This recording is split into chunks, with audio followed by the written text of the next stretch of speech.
Welcome to the Unapologetic with Janine McKinnon podcast, helping you step more fully into your feminine, unapologetic authenticity. I'm your host, Janine McKinnon, confidence and sexual empowerment coach, who went from the trenches of 2 kids under 2 years old, feeling exhausted, overwhelmed, disconnected, and resentful, to creating a life I'm obsessed with, full of passion, presence, pleasure, and playfulness. I love myself, I love my marriage, I love my kids, and I love my life. And I want to help you feel the same level of love and fulfillment in your life. Here you can find inspiration and tools taken from my one-on-one coaching sessions and group experiences to support you in your journey.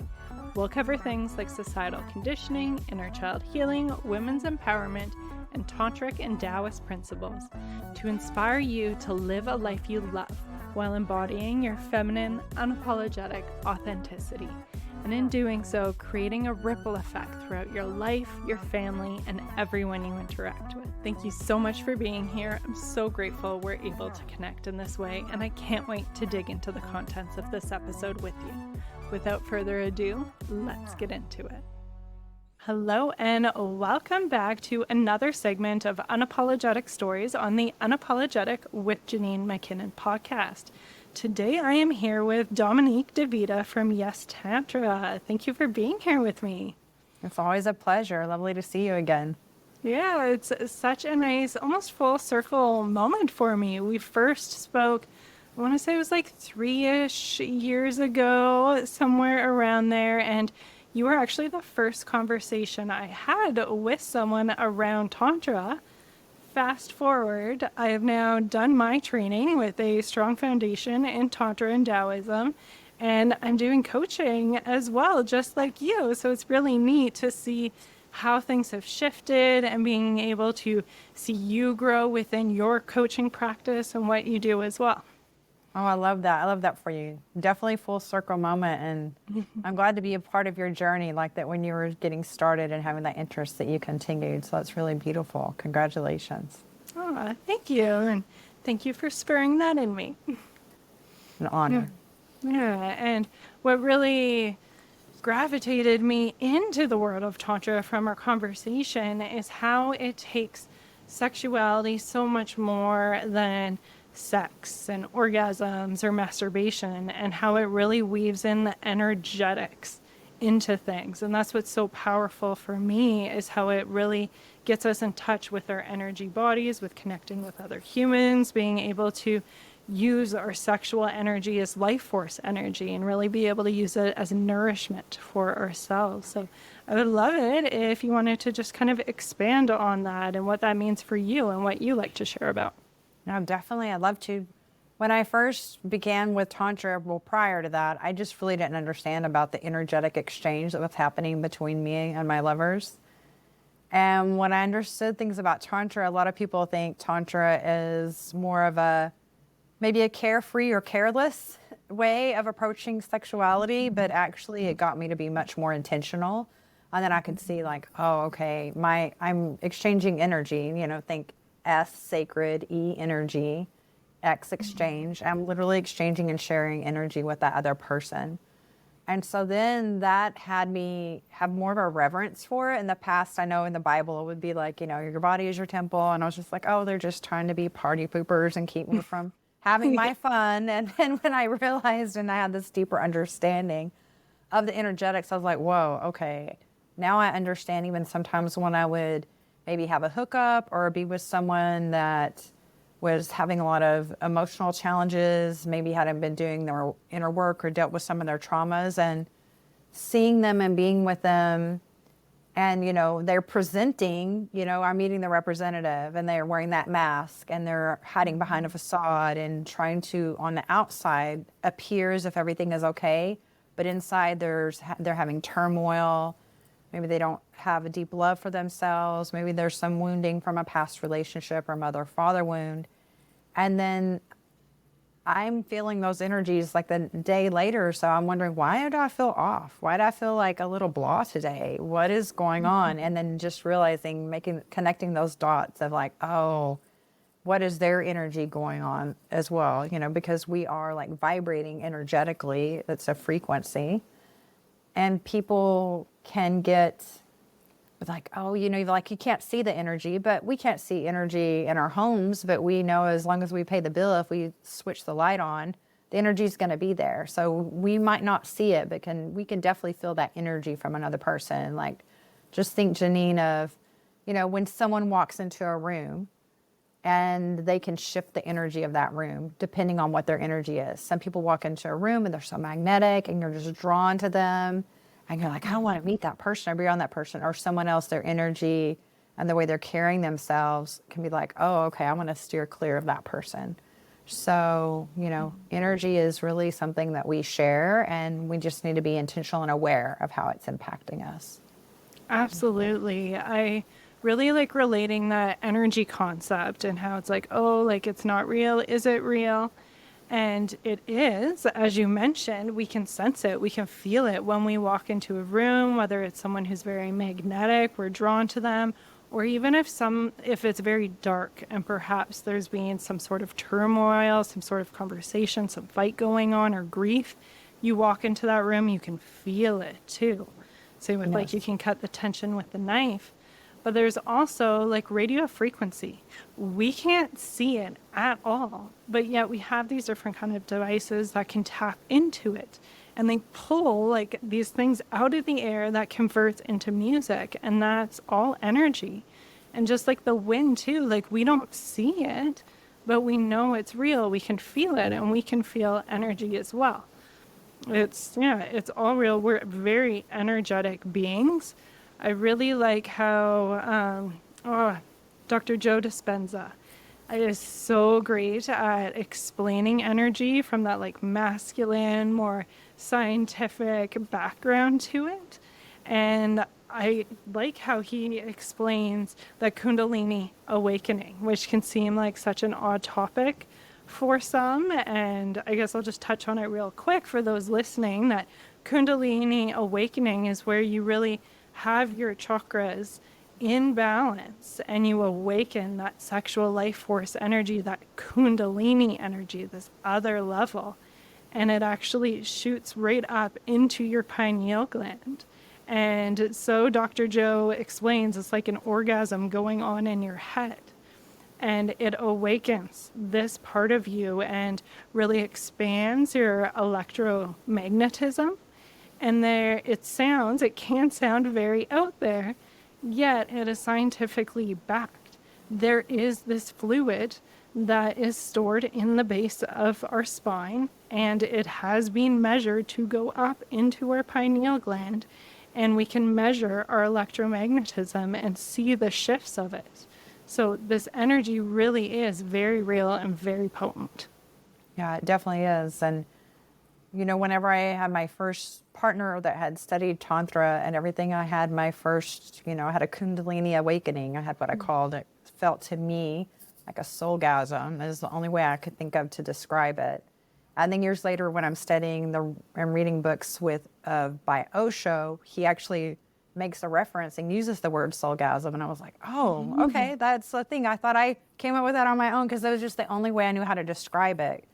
Because it was just that orgasm was so deep. It wasn't like superficial, like a lot of whenever we have superficial connections, hookups with people, it's such on a surface level, and it's more of a shallow thing, right? Because we're approaching it, we're in the shallow waters. It's just like getting out of the kiddie pool, like going into the deep waters and into the depths and seeing what's fully available for us to experience. And I was with this lover 2 nights in a row when we had like these extended, pleasure moments where I was having moments of bliss and everything for a period of hours. And that continued to raise. And I didn't even know about Tantra, what was happening from that level, but it just was experiencing in my body. And then that pleasure continued to raise up through from my sex organs all the way up through my centers to the top of my head. And that's my third eye open. And I felt like I, had like Joe talks about the braingasm. You could just feel that energy rising up, and then just my awareness. Like it's like I came online. I think sometimes I feel like when we were born, we're tapped into our energy and our power, but all of the programming and the conditioning. Our education system is more of a programming system. They don't really educate us with the things that will help us be best in life. They are training us to be good robots and to be good citizens and to follow rules. They really kind of break our spirit if you see the way the school system has been set up. And then we continue that with our adult relationships, and our parents experience that, and those generational traumas, and that messaging and programming keeps being passed down, and these expectations of society. And we're kind of like walking around like sleepwalking, in a way. It's just like we really don't know our full capacity to experience things. And then all of a sudden, it's just like, all of a sudden I had this awareness, and my lover even told me, part of this is really going to piss you off, because now that you've seen it, you can't unsee it. And I couldn't like put my head in the sand and play dumb to the things that were playing around me. And then I was, it does frustrate you when you realize, I could have been navigating my life in a much better way if I had been given these tools much younger to really tap into my energy. And we, Janine, so often we'll think about our devices. We think about our phones. Like, I need to charge up my phone, my battery, my battery's running low. But we don't pay attention to our energy. Like, where do we need to charge ourselves up? And are we constantly leaking our sexual energy by using it in ways that aren't like in alignment for us? We're using it for either ego validation. We're using it to get maybe we're attention seeking, but we're not truly having that connection with the other person, or with self-pleasuring. We're not truly connected with ourselves. So knowing how to connect, like plug in, right? Knowing how to have a connection, and then being able to share that energy with a lover and circulate it through breath and through our chakras, and just have that merging of our energies. We can be charging each other up or charging ourselves up when we know how to do these practices.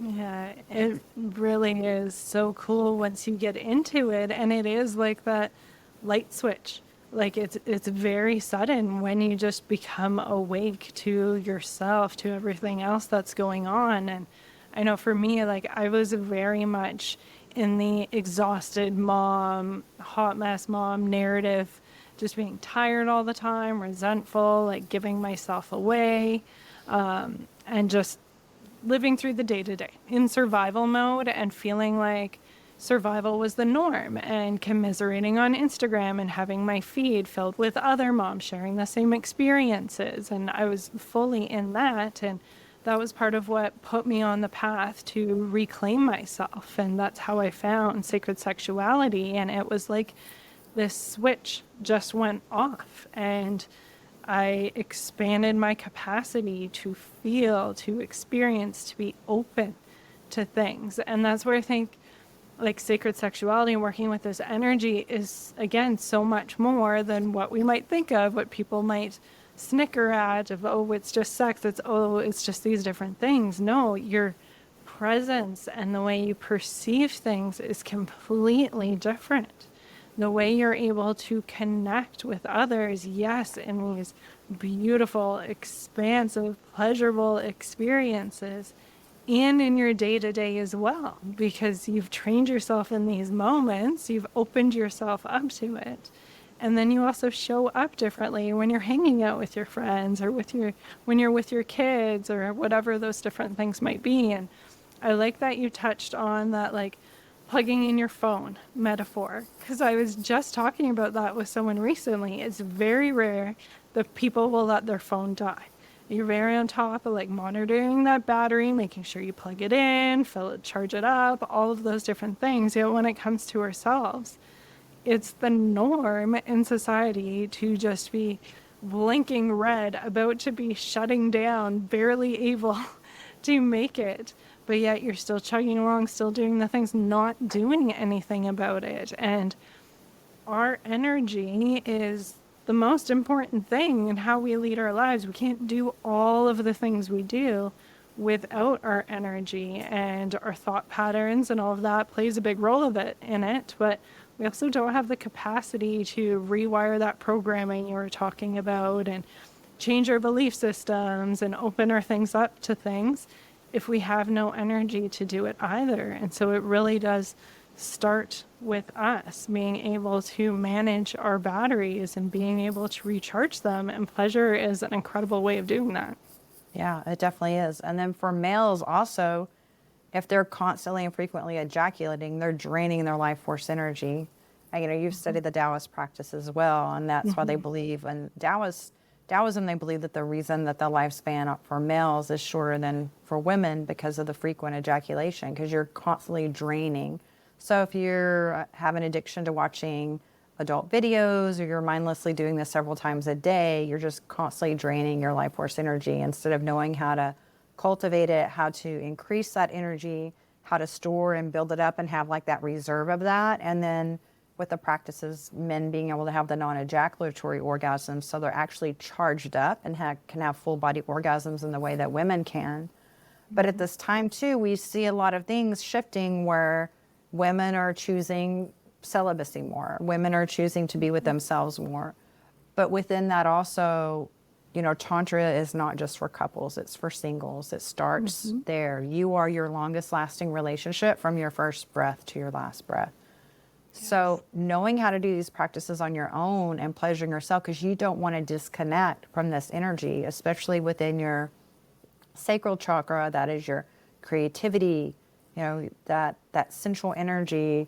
And as women, we have been shamed about that, been labeled as bad girls, or if we're like feeling ourselves in our juiciness and in that, then sometimes it can even not feel safe, because then sometimes we get unwanted attention from men or, other people approaching us. And so then we are like, okay, that isn't safe. So we can shut or close that down, or people are judgmental of that. So, okay, let me shut that down or repress it, or that's something I don't do for, we can think about pleasure as something we just do with a lover. Okay. But now if you're single, what about giving that pleasure to yourself and being able to receive that? And that's so great for our energy field, for our aura.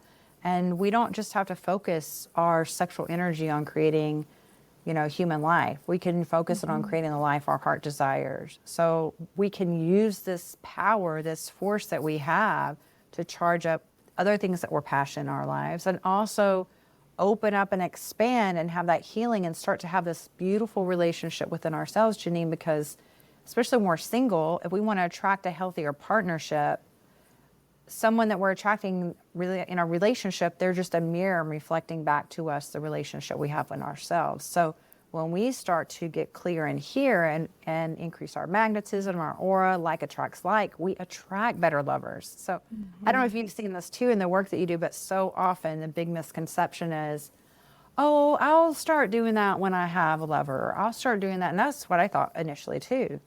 And we delay this, and this is such a big part of our own personal healing. So if you're someone that likes to do a lot of self-help books and you're really wanting to figure your emotions out, have less anger, there's so many things that I've benefited from this. If you just start to do that with yourself, you're going to attract better lovers. Then you can start to attract and have better relationships. So it first starts with you. How are you being your own best lover? How much are you willing to receive love and pleasure from yourself? And then that allows the universe, and law of attraction, law of vibration, to bring someone that's a match, an equal match to that to you. Absolutely. And even in partnered relationships too, I work with a lot of married women, and it's like, oh, my partner is not going to be into this, or we're having issues, and it's more of this negative thing. They've lost their libido, and the thought of having those partnered experiences, there's a lot of resistance to it. And so it's being able to work through that. And so even in relationships, I highly recommend starting with your own personal practice first, because it is that personal relationship. And when you're beginning to play with the energetics of Tantra and Taoism, and being able to use what I call holistic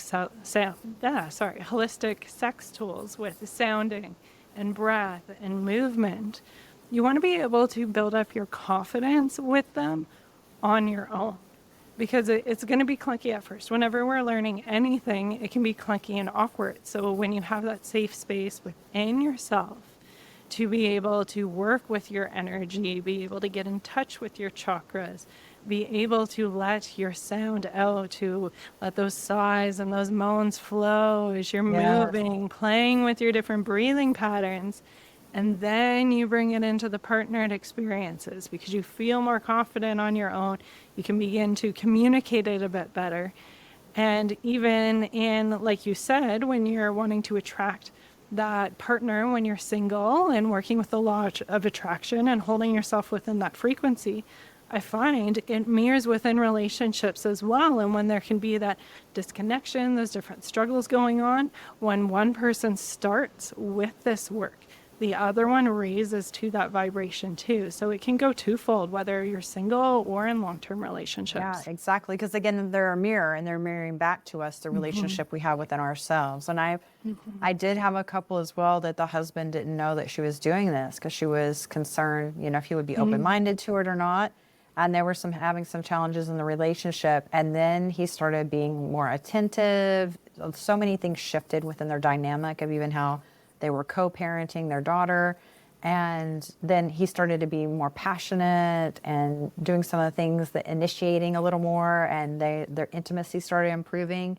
But it just started with her beginning first, And it's not to put the responsibility only on the woman or only on one person. A relationship should be two people. But just know if you start to show up differently in your relationship from a different energy, you're going to elevate and raise that and shift the energy within your relationship and your dynamic. So Absolutely. it's taking that first step. Yeah, it really is. And it can be scary at first, especially when it's coming to the world of sexuality. There's a lot of taboo around it. And that's why I like to say the greatest transformation comes through the taboo. Because yes, it's this thing we want to hide away from, shy away from, tuck behind closed doors, avoid in many cases. And when we're willing to really face that, get up close and personal with it, we have a much greater ripple effect through that compared to other things that aren't quite as taboo. Similar with that sounding, I find this really just beautiful crossover when women who are typically like people pleasers, who just do what others want them to do, living up to expectations. Often there's that childhood wounding around. There can be that angry person within the household, so not wanting to say anything wrong, to tick them off, and then that carries through into their adulthood. And so learning to be able to use their voice and really embrace that within the boundary or within the bedroom, be able to communicate their needs and desires with their partner, it becomes so much easier to like set boundaries and ask for your wants and needs to just maintain your self-care and your energy in other ways. Yeah, it's really incredible. And, sound is like a thief. It steals that tension from your body. So for males, sound is helpful because, the more attention a man will hold in his body, the faster that he's going to ejaculate. And for women, the more tension we hold in our bodies, the more challenging it is to have an orgasm. So I've even worked with people that have a new baby. I had a couple that had a new baby and they started having challenges in the bedroom and they weren't even noticing that part of that was the fact that now that they had this newborn asleep, they were trying to be quiet. So they weren't using sound or moaning as loud. And all of a sudden the husband is finishing faster than usual, right? They start to have these challenges and I'm just like, you need to use sound, because that makes everything so much juicier. And so many times when we have like a blockage in our throat chakra and we restrict here, we're restricted down below within our sexuality as well. And Yes, commonly see that. It's connected Yes. through our vagus nerve, and the vaginal canal and the throat actually look quite similar. Yeah, And on when diagrams one's it closed, does. the other's closed. Yeah, and they can open right up together. Yeah, definitely. It's Yeah. really amazing how our bodies are made. Our bodies hold so much power and so much wisdom. And these tools just help you unlock that power and wisdom within yourself that we've been so programmed by society to dim our light, to not shine, to shy away from being powerful, especially as women, to shy away from being empowered. But that's how we can really create massive change within ourselves and our relationships and, change things within the world around us just by how we're showing up in all relationships, romantic or not romantic. Yes. And what really stands out to me is like that power comes from within. I think so much of society, and there's that exhaustion that we touched on, and it's consuming to fix our problems, to look outside of ourselves for answers, go to the certain experts of education or medical or all of these different things. But Tantra and Taoism really shifts that to coming into yourself, to get in touch with your intuition, to be able to build trust with your instincts and your different nudges, and to come from that place of alignment. And that's where things really start to blossom, and we make that massive impact in the world when we hold ourselves in that way, when we lead our lives from that place of alignment and what really feels right for us. Yeah, so true. I love that. I love how you shared that. Yeah, it's just time to like shine your light, and we have to be like these beacons of light, because then we can shine our light and allow others to find their ways home too, and to find their own truth and be able to speak their truth. And pleasure is also medicine. I've been a nurse for decades before I went all in with my Tantra coaching, and pleasure is deeply healing. And then, a little over a year ago, I became a certified trauma-informed master coach. And what I found so interesting there was then we went through our trauma modules. The 3 things that support healing trauma are breath, sound, and movement. And, the 3 tenets of Tantra for over 5,000 years is also breath, sound, and movement. Mm-hmm. So I was like, oh, no wonder this was so deeply healing for me. And I was someone that I wasn't interested in talk therapy for the traumas that I had from my childhood, because I just didn't like to continue to just ruminate over it and speak about it all the time and just have them listening. And it's just like you can go back and be reliving. And I'm not diminishing how that can be helpful to some people. That just was not my path. That didn't feel helpful to me. And so with Tantra, that's how I started that healing journey. Like, we can also have such a deep healing through pleasure and through connecting deeply to our bodies and starting to feel safe in our bodies again, starting to feel our power within our body and being able to express ourselves. And again, like you said, when we open up the chakras and we get connected with our intuition, just having that guidance and being able to drop in. I recently visited my brother, and we have different mothers, so we have been separated from one another for decades. And he was sharing with me yesterday, he was like, I trust your judgment, because when you came out here and spent time with me, I could see your mind clicking, but I could just notice how tuned in you were and how you were and how you make decisions, or you would decide certain things, or I'd be like, oh no, we should go back and do this, or I saw this over here.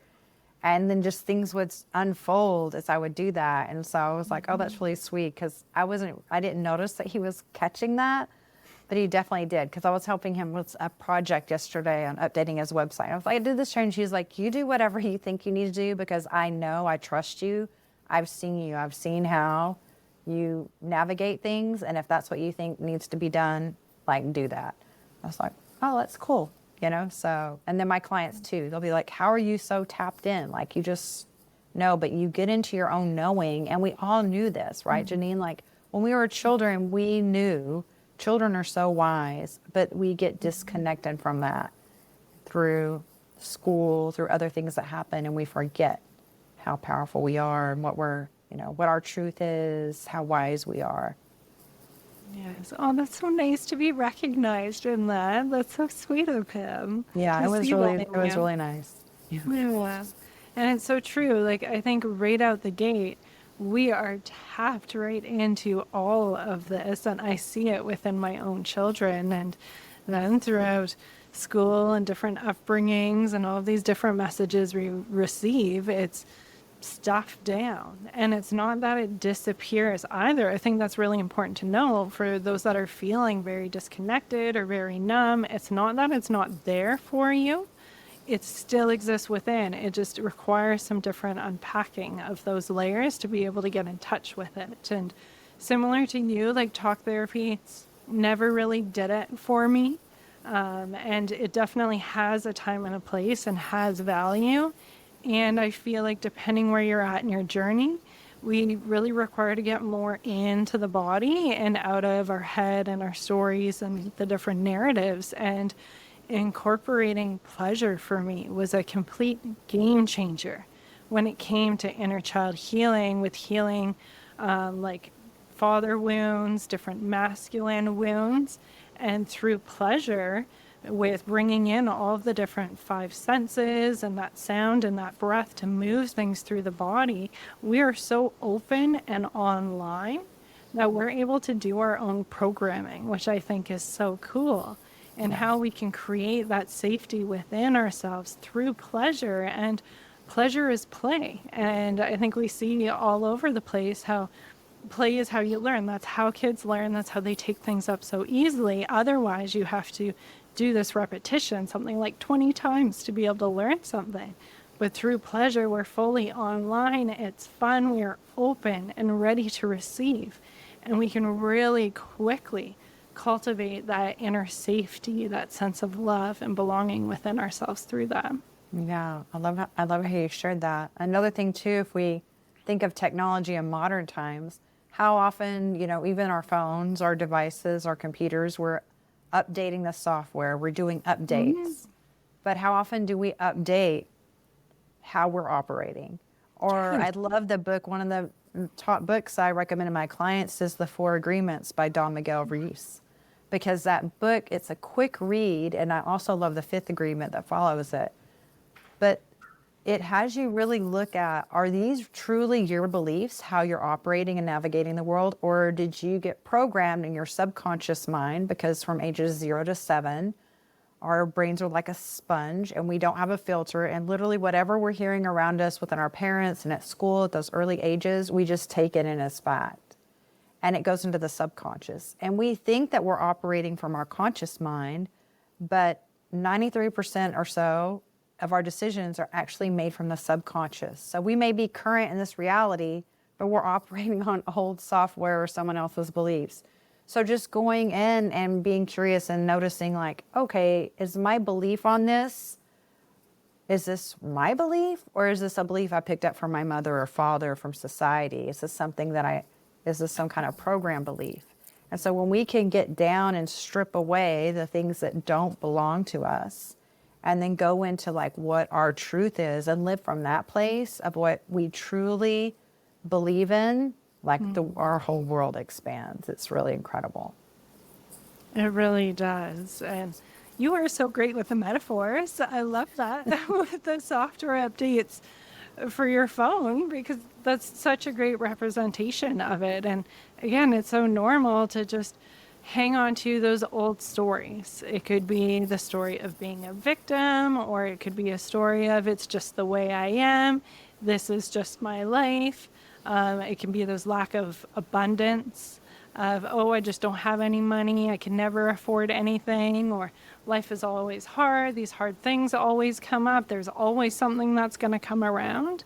And this is our programming. These are our belief systems. And it happens, like you've touched on, those 0 to 7 years especially, and throughout our life. And that's without our choice, without our intention. And so we get to a point in our lives where it's like, okay, I have a choice in this. How do I want to believe different things? How do I want to think? And we have complete power and control to be able to rewire those things, to choose how we want to update our software and continue to run in more aligned ways. Yeah, it's really incredible how powerful we are. So much is available for us. And everything is already here, or everything we have is already within here. We need just to be present with ourselves to be able to tap into it. And, you know, white Tantra practice is just meditation, where you can meditate free of charge, right? And that's one way to start to drop in and notice. Meditation, though, I will share with you, is quite challenging for me when I first tried to learn. The monkey mind would take over, and it was really hard for me to learn it initially, but I got there and it's so much better. And you know, even I was talking to one of my clients yesterday, and one thing that he'll have resistance to is the meditation practices. And I worked with him for quite some time. And the thing with the brain is, and how meditation helps us, is that our brain is our largest sex organ. And so when we are with someone and we're the monkey mind and we're jumping from thought to thought to thought, or thinking about a challenging conversation we had earlier in the day, or something that we didn't get to do, or something we're dreading tomorrow, or self-conscious about what does my body look like, and we're not being in that moment and be fully present and dropped in, right? So for males, the more they're able, and for females too, the more able to meditate, the deeper we can be present and connect to our lover, which intensifies everything, because they feel fully seen, and it feels so much safer in our systems, in our nervous systems. And then the brain being the largest sex orgasm, the orgasms will flow more easily. So meditation for women will have you orgasm more easily. And a meditation practice, the longer a man can meditate, the longer he'll be able to last in bed. The longer a woman can meditate and be in a meditative state, the easier it will be for her to be orgasmic. And so it's just like, you need to tune into those practices. And we can think, oh my gosh, life is so busy. I used to be in survival mode too. Before Tantra, I lived in survival mode so much. That was my main setting that I would be on. And you're just like, I just don't have the time for that. And there's an old saying that says, and you may have heard this, like, if you're too busy to even meditate for 10 minutes a day, you should probably be meditating for an hour a day. Like, you need it more than anyone. And so one of the metaphors I shared with him yesterday is, I was like, I just want you to think about a snow globe, and how when it's shaken up, you can't really see the image in there. It's so unclear. And then when everything settles, then you have that clarity and you can really see what's going on. And that's how our minds are. So the meditation just kind of lets everything clear, and the other things that can be clouding our judgment and our thoughts to fall away. And so, that practice helps us not just in bed, but outside of bed too. And then just to add on to that too, Janine, is that so many people think that Tantra is only about sex, that some of the big benefits and the curiosity about it is it does improve your sex life, yes. But it really is about helping you have a better experience as a person, and you, again, maximizing your energy, getting everything online so that all your chakras are on and popping, and that you're your most magnetic, radiant self, and you can be authentic and be juicy and, open up your heart chakra and be really loving and connect with the world around you, have better relationships, like everything gets to be better. And then when you do these things, and this is how you be in the world, then you become a better lover, because you're so much more fun to be around because you've been working on yourself. And it doesn't mean that if you're not perfect, or if you have challenges, we all have that you're not worthy of love. That's not it. But it's just like, your life can get so much better and easier once you start to do this inner work and, update your software and let go of the things that don't serve you, that aren't your truth. Do you desire to feel confident in your body and empowered in your sexuality?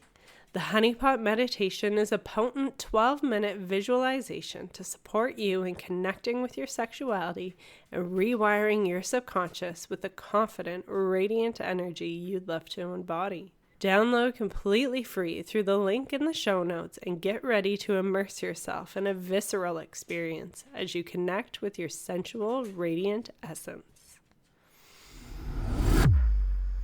Yes, there's so many tools, and update your software. There's options for you, and it has that massive ripple effect. And meditation is such an incredible tool. It really is, for both helping in the bedroom, quieting that monkey mind. I know a lot of women I work with, it can be that self-conscious monkey mind, as well as that to-do list that's going on, ping-ponging between the two.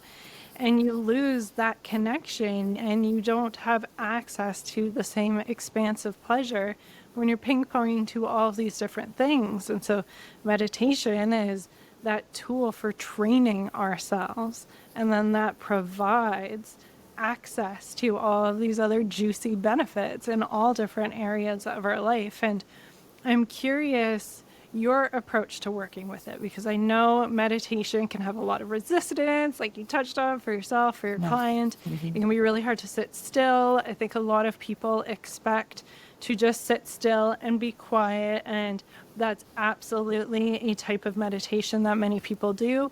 I still, as someone who meditates quite regularly for years at this point, like, I find that hard still, and it's not really my flavor. And if I think about doing that, I have a lot of resistance to it.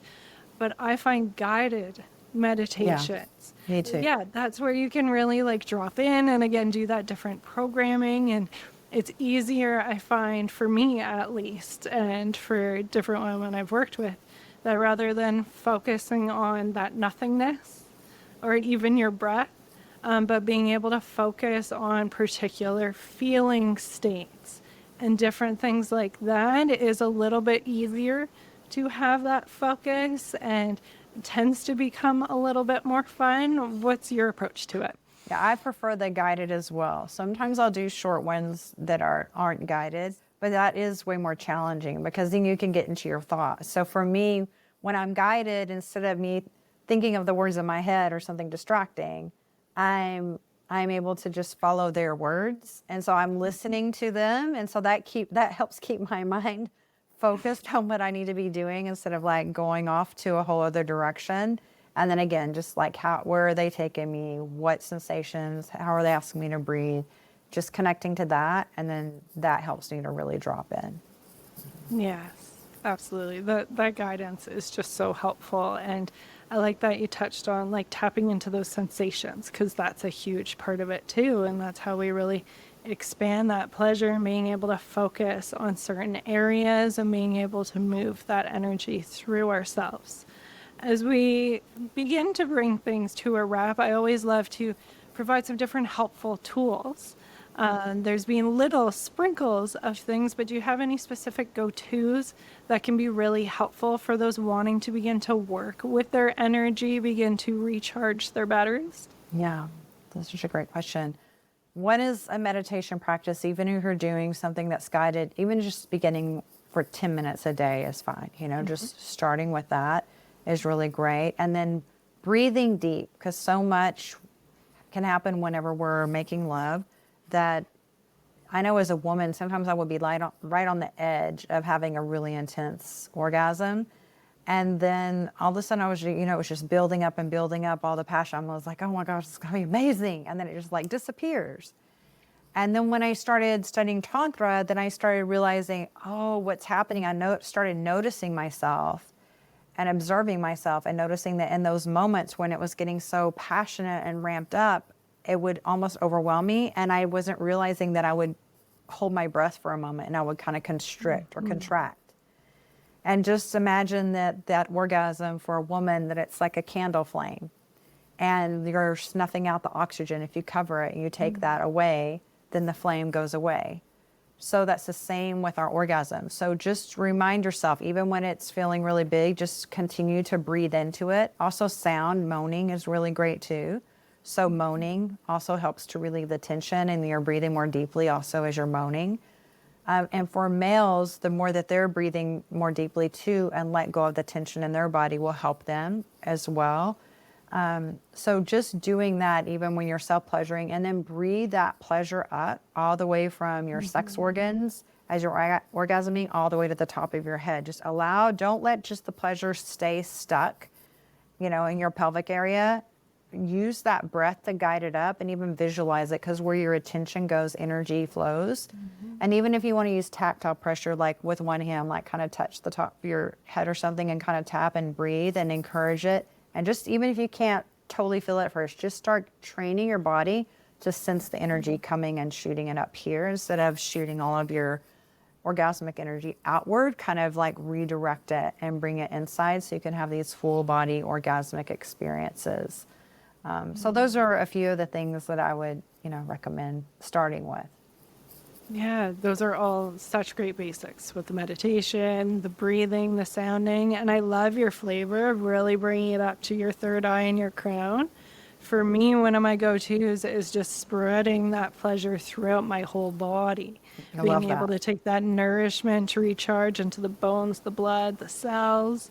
But I'm going to start playing around with your flavor of really bringing it right up into your third eye and working that sexual energy right up to the pineal gland. Ooh, Yes. thank you for that. Yeah, I'm you're- excited to try it. You're welcome. And I love doing it the way that you talked about too. And the other thing too is if you put your tongue right behind your teeth and just imagine is a little more advanced technique is just bringing that energy up through the front side of your body. And then with your tongue, imagine that that's connecting towards and aiming towards your pineal gland. And just imagine it being a circuit.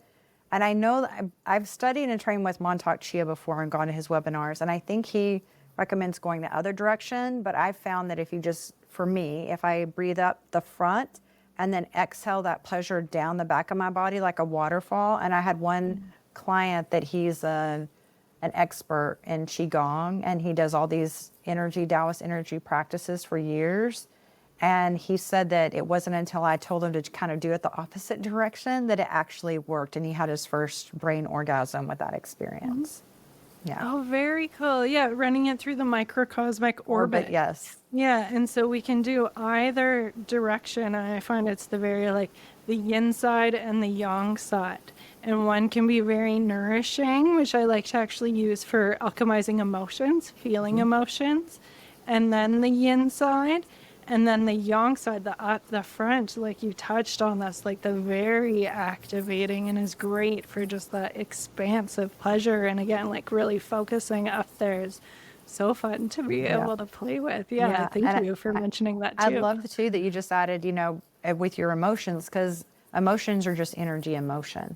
So when you start to master your energy, you start to have more mastery over your emotions. Like for me, before Tantra, I used to be really quick to get angry, because I had some still inner child wounding and some things that were happening, and it would pop up and I could lose my temper really fast. I'm a Scorpio, like that stinger would come out, watch out. Yeah. And now I'm like very chill. Like I'm just such a chill person now because I know how to balance that and have that mastery over my energy and my emotions.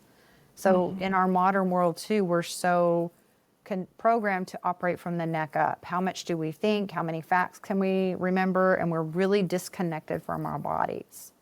So recently I want to add this in as we're wrapping up. I was thinking about how we will say, men that can dance are better lovers, right?